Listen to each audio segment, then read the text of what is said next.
The Palestinian movement Hamas submits 3 conditions for negotiations on the second phase of the ceasefire agreement. The French embassy in Senegal informed about the withdrawal of its troops in Senegal and the transfer of the facilities to the local authorities.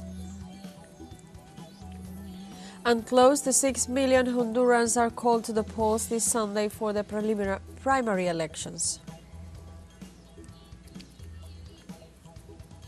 Hello and welcome to From the South. I'm Alejandra Garcia from teleSUR studios in Havana, Cuba. We begin with the news.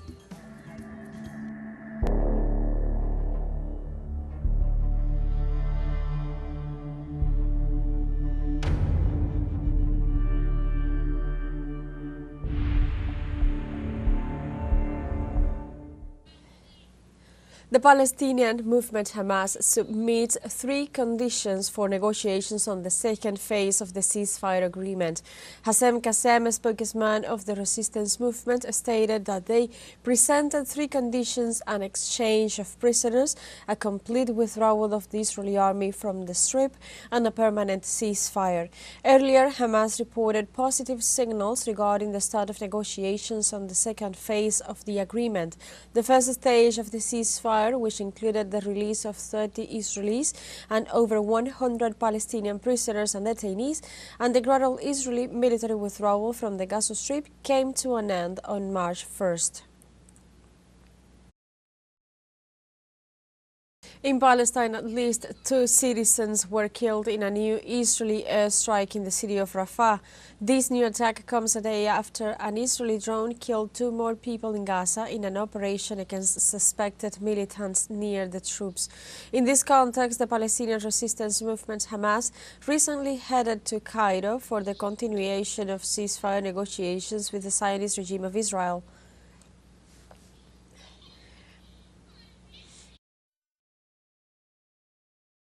The United Nations warned that the persistent Israeli assault on towns and land in the northern West Bank continues to generate devastating humanitarian effects. According to the United Nations, Israeli authorities have begun demolishing more than 16 buildings in the Nur Shams refuge camp, following the annihilation of more than 20 homes in the region the previous week. A recent assessment by the United Nations Office for the Coordination of Humanitarian Affairs showed a severe lack of water, drugs, bedding, health facilities and hygiene utensils for the displaced individuals. According to the report, children are also unable to go to school because of the constant constraint and scarcity of resources.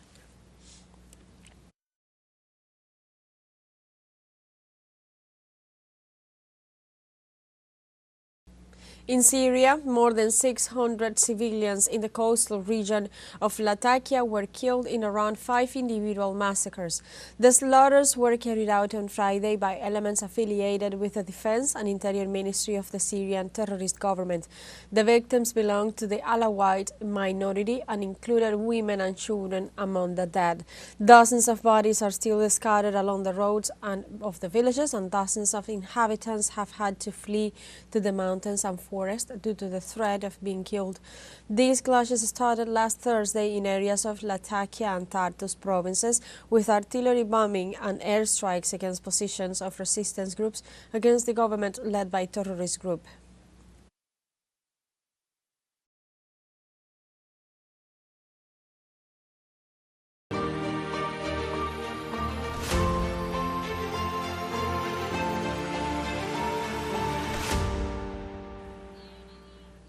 Negotiations between the United States and Ukraine on the terms of the peace treaty will take place this Tuesday in Saudi Arabia. The United States Special Envoy Steve Witkoff said that during the meeting they will discuss the basic aspects of the settlement of the special operation and a 6-month halt of the confrontation. Taking part from the U.S. side will be Secretary of State Marco Rubio, Special Envoy Steve Witkoff, and Security Advisor Mike Botts, and from the Ukrainian side, the head of the presidential office, Andriy Yermak.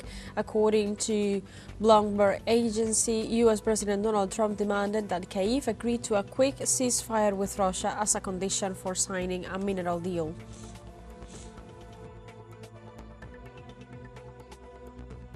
In the Democratic Republic of the Congo, at least 11 people were killed after a bomb exploded in a town located in the northeast of the country. The incident took place in Gesa, located in the territory of Masisi, where the rebel group March 23rd movement perpetrated an attack against a group of civilians. According to information provided by the administrator of the Masisi territory, Colonel Remy Matida Sola, the rebels threw the device on one of the houses, injuring 5 people who were immediately taken to the hospital. Various authorities revealed that, taking into account that the front line is in another location, the M23 attack was intentionally directed against civilians.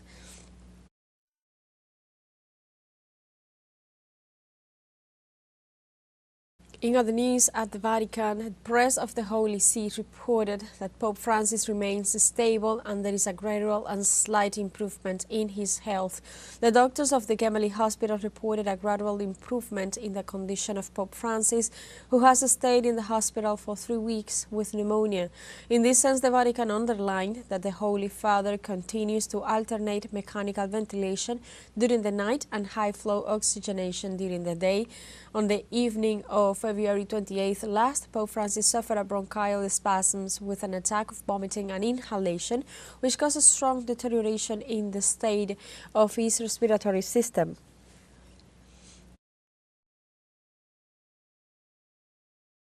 Canadian authorities reported Friday night at a shooting in which a dozen people were injured at a pub in eastern Toronto.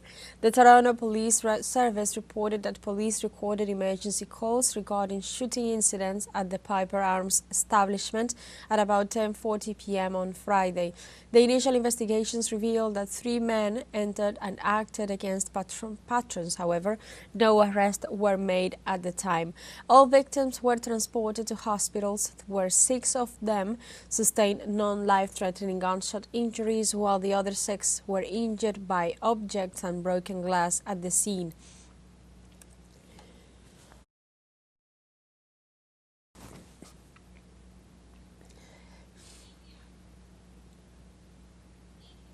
The United States imposes a $24 billion fine on China for the coronavirus pandemic. A judge in the state of Missouri declared that China is responsible for concealing information about the existence of the virus and its spread, and for slowing down the supply of personal protective equipment to the rest of the world, for which he issued a fine of more than $24 billion against the Asian country. The state authorities promised to enforce the sentence by seizing Chinese assets. In turn, the Asian country has expressed its rejection of the accusations and refused to pay the fine imposed, stating that the lawsuit has no factual, legal, or international precedent. We have a short break coming up, but first remember, you can join us on TikTok at teleSUR English, where you'll find news in different formats, news updates, and more. We'll be right back. Stay with us.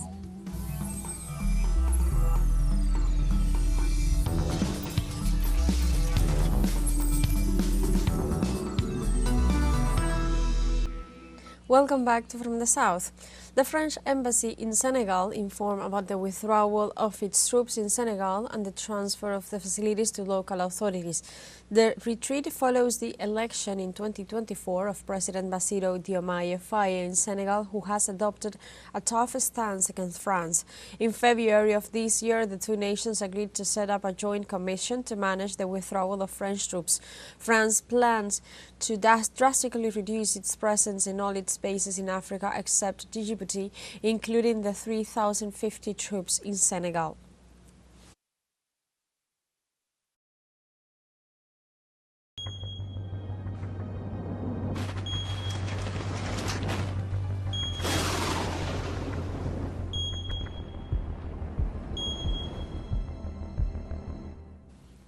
In Australia, tropical cyclone Alfred weakened as it approached the city of Brisbane.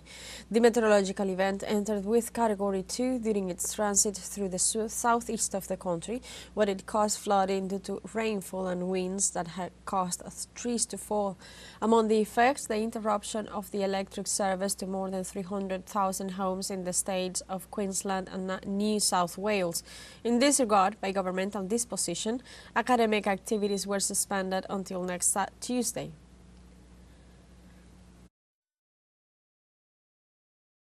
In Ecuador, 18 people have died in various events caused by heavy winter rains that have affected the Andean nation. According to the report issued by Ecuador's National Risk Management Secretariat, from last January to the current month, 81,156 people were affected and more than 21,000 homes were damaged.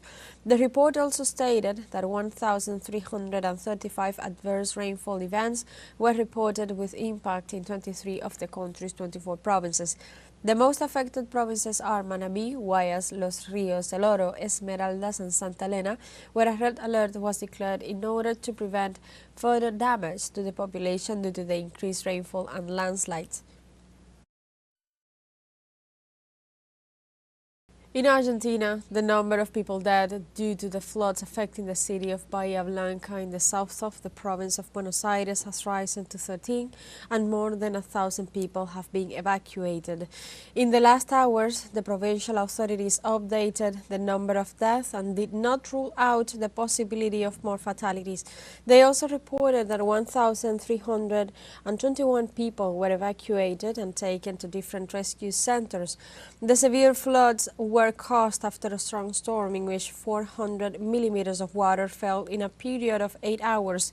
Most of the city was left without electric service, cell phone signal, water service, with all its access closed and most of the streets totally impassable. Inhabitants of Bahía Blanca rejected the visit of the Minister of Security of the Argentine nation, Patricia Bullrich, to the disaster area.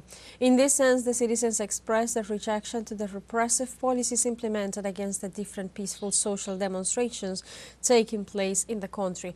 The affected inhabitants also forced the minister and her team to leave the affected area because they consider her presence unwelcome. We go to New Zealand, where the predator-free 2050 is working towards the eradication of 3 of their most damaging predators: rats, stoats and possums. It is part of a huge ongoing effort to make the whole of New Zealand safe for native wildlife to breed and flourish. Scientists believe fewer predators may also have a significant upside in the fight against global warming. Thanks to extensive public awareness campaigns, this is now a truly nationwide eradication movement that has captured people's attention.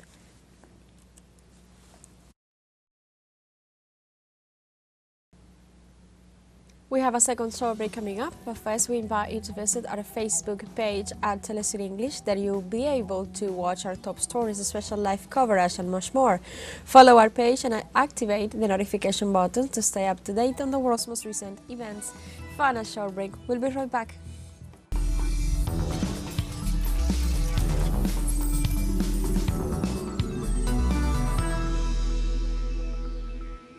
Welcome back to From the South. On Sunday, Honduras holds primary elections to choose the next candidates for the presidency, regional and municipal governments and members of parliament. Since early morning, Hondurans have attended to over 5,000 voting centers set up throughout the national territory to exercise the right to vote.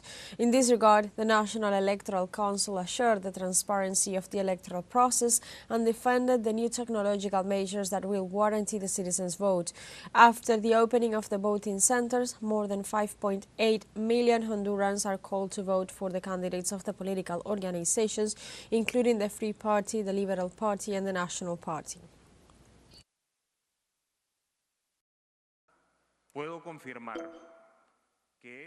I can confirm that this National Electoral Council is delivering an election with all the conditions to be remembered as the most transparent and faithful to the people's will in our history. And the Caribbean community is calling for regional solidarity with the Cuban Medical Brigade that for over 20 years have provided essential medical service in the region. The initiative comes in response to statements by the U.S. State Department indicating sanctions against CARICOM officials who are associated with or facilitated the Cuban Medical Brigades operating in the Caribbean region. According to Jerome Phillips, Barbados ambassador to Cuba, this is a matter of regional sovereignty and public health. On February 25, 2025, the United States extended the visa restrictions to persons linked to Cuban medical missions abroad, including the direct family of these individuals. The real objective is to undermine both Cuba's international prestige and income of Cuban doctors.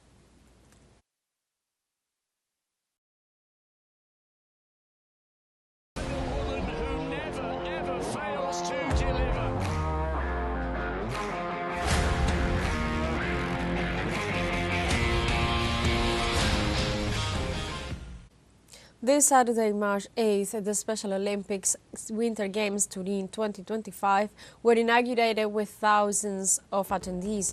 The Special Olympics, held from March 8th to 15th, is the world's largest sport and humanitarian event with more than 1,500 athletes from 100 delegations competing in 8 sports in an international demonstration of inclusion, acceptance and unity, which are alpine skiing, cross-country skiing, snowboarding, snowshoeing, floorball, figure skating, speed skating and dance sport.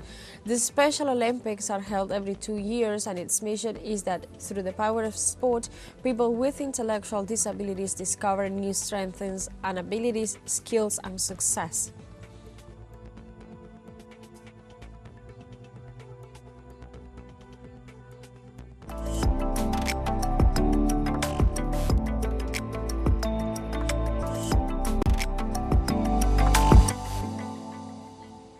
In China, a unique writing system created and used by women recovers its essence through various handicraft expressions nowadays.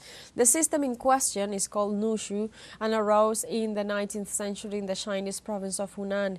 It has its origins in Chinese characters, but instead of having a square shape, this script adopts filiform and oblique strokes in the form of slangs. Moreover, this writing literally means women's writing, and from it, a whole culture was generated. Nush was transmitted mainly from mothers to daughters and was practiced among sisters and friends for pleasure.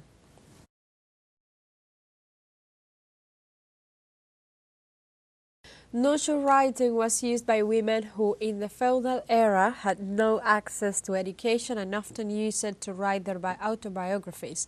The Nushu culture evolved to become internationally known. However, local and national authorities are trying to revive it, as this culture is in danger of disappearing since Yang Huangyi, the last writer and holder of the Nushu, passed away on September 20, 2004.